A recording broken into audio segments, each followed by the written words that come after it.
Hi friends, എല്ലാവർക്കും സുഖമല്ലേ? അപ്പോൾ എനിക്കും വലിയ കുഴപ്പമില്ലാണ്ടൊക്കെ ഇങ്ങനെ പോകുന്നു. അപ്പോൾ ഇന്ന് ഡ്യൂട്ടി ഉള്ളൊരു ദിവസം കേട്ടോ. അപ്പോൾ രാവിലെ എഴുന്നേറ്റ് ഡ്യൂട്ടിക്ക് പോകാനായിട്ട് റെഡി ആവുന്നതാണ് ഈ കാണുന്നത്. ഞാനിവിടെ ജർമ്മനിയിൽ വന്നിട്ട് 3 വർഷമാകുമ്പോൾ കേട്ടോ. അടുത്ത ഏപ്രിലിന് 3 വർഷമാകും. അപ്പോൾ ഈ 3 വർഷത്തിൻ്റെ ഇടയിൽ ഒരുപാട് കാര്യങ്ങൾ ഉണ്ടായിട്ടുണ്ട് കേട്ടോ ഈ ഒരു ഹൗസ് ബിൽഡിംഗ് ലൈഫിൽ. ഈ പരിപാടി നിർത്തി തിരിച്ച് നാട്ടിലേക്ക് പോയാലെന്ന് ഒരിടയ്ക്കിടയ്ക്ക് ആലോചിക്കാറുണ്ട്. അത്രയ്ക്കും ബുദ്ധിമുട്ടായിരുന്നു കേട്ടോ എൻ്റെ ഫസ്റ്റ് ഇയർ. അതെന്താണെന്ന് വെച്ച് കഴിഞ്ഞാൽ എനിക്ക് കിട്ടിയ ഫ്രണ്ട് സർക്കിളൊന്നും അത്ര നല്ലതായിരുന്നില്ല എൻ്റെ ഫസ്റ്റ് ഇയറിൽ. ഞാൻ ഈ 3 വർഷത്തിലെടുത്ത ഏറ്റവും നല്ല തീരുമാനമായിരുന്നു ആ സ്കൂൾ മാറാന്നുള്ളത്. ഫസ്റ്റ് ഇയർ കഴിഞ്ഞപ്പോൾ ഞാൻ എൻ്റെ സ്കൂൾ മാറി സെക്കൻഡ് ഇയർ തൊട്ട് ഞാൻ വേറൊരു സ്കൂളിലാണ് കണ്ടിന്യൂ ചെയ്തത്. ആ സ്കൂൾ മാറാന്നുള്ളതും ഒട്ടും പരിചയമില്ലാത്ത പുതിയൊരു സ്ഥലത്ത് സ്വന്തമായിട്ട് സെൽഫായിട്ടൊരു റൂം കണ്ടുപിടിക്കുക, അവിടെ ഒരു സ്കൂൾ കണ്ടുപിടിക്കുക, അവിടേക്ക് മാറാന്നുള്ളതൊക്കെ ഭയങ്കര ബുദ്ധിമുട്ടുള്ളൊരു കാര്യമായിരുന്നു.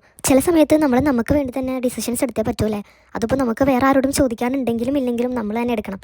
അപ്പോൾ എപ്പോഴും ആ ഡിസിഷൻസ് ശരിയായെന്ന് വരത്തില്ല. പക്ഷേ എൻ്റെ കാര്യത്തിൽ ഈ ഒരു ഡിസിഷനായിരുന്നു എൻ്റെ ഏറ്റവും വലിയ ശരി. നമ്മുടെ ഫ്രണ്ട് സർക്കിൾ നമ്മുടെ സ്റ്റഡീസിനെയും നമ്മുടെ മെൻ്റൽ ഹെൽത്തിനെയും എത്രത്തോളം ബാധിക്കുമെന്ന് മനസ്സിലായത് എനിക്ക് എൻ്റെ ഫസ്റ്റ് ഇയറിലാട്ടോ.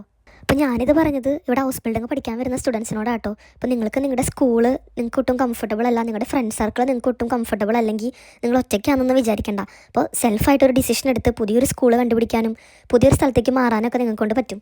പക്ഷേ നമ്മൾ എന്ത് ഡിസിഷൻ എടുക്കുമ്പോഴും അത് നല്ല രീതിയിൽ ആലോചിച്ച് വേണം ഒരു ഡിസിഷൻ എടുക്കാനായിട്ട്. ഇല്ലെങ്കിൽ നമ്മുടെ സ്റ്റഡീസിനെ തന്നെ അത് ബാധിക്കാനായിട്ട് സാധ്യതയുണ്ട്. അപ്പോൾ അത്രയൊക്കെ ഉള്ളൂ ഗൈസ്. അപ്പോൾ ഞാൻ എന്നാൽ ഡ്യൂട്ടിക്ക് പോട്ടെ. അപ്പോൾ നമുക്കൊരു വേറൊരു വീഡിയോ ആയിട്ട് കാണാം കേട്ടോ. Bye bye.